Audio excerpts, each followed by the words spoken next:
one of the things is we just talked about that really amazing occurrence where you got to swim for 5 hours above this white-tip shark. Now, you say that one of the draw cards for you to doing a lot of these swims is the fact that every swim you do is very different.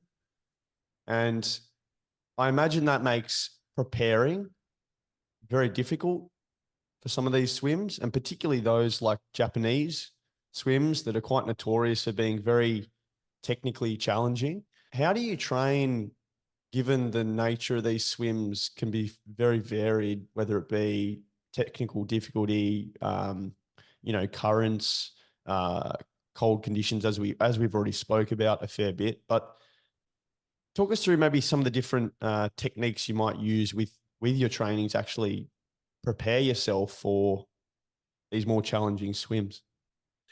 Well, you touched on Japan, and I won't be doing the industry any good unless I just make a comment on Tsugaru Strait in Japan that I've tried 5 times. Very, very expensive. And the first attempt, there were some people that were absolutely committed to making that swim a success. And the last swim, that commitment had completely gone. The association had fallen apart completely. In the end, we had 12 swimmers try with the Japanese association in one season.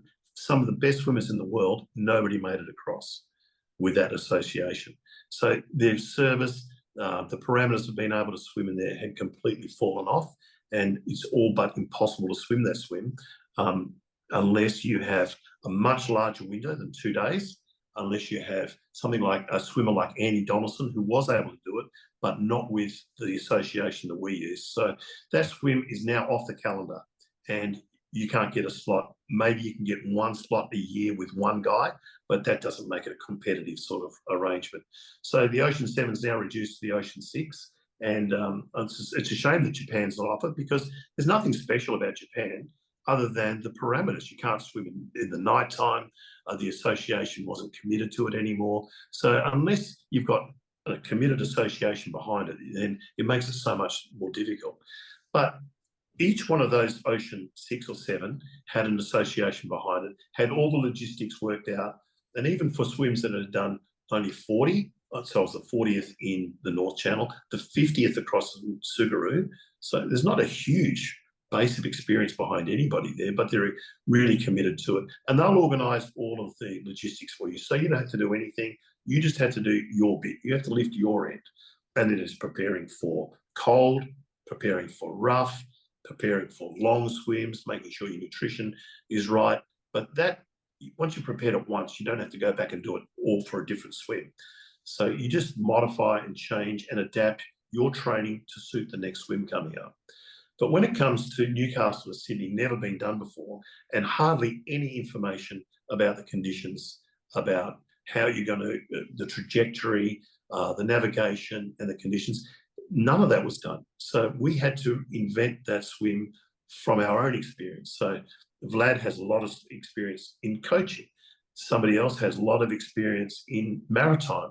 And then you've got the navigators, and then you've got somebody else and somebody else, the kayakers. So I had to bring all these people together and try to put them all on the same page.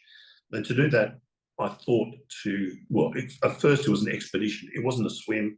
It wasn't a challenge or a race. It was an expedition to do something that no one else had ever done.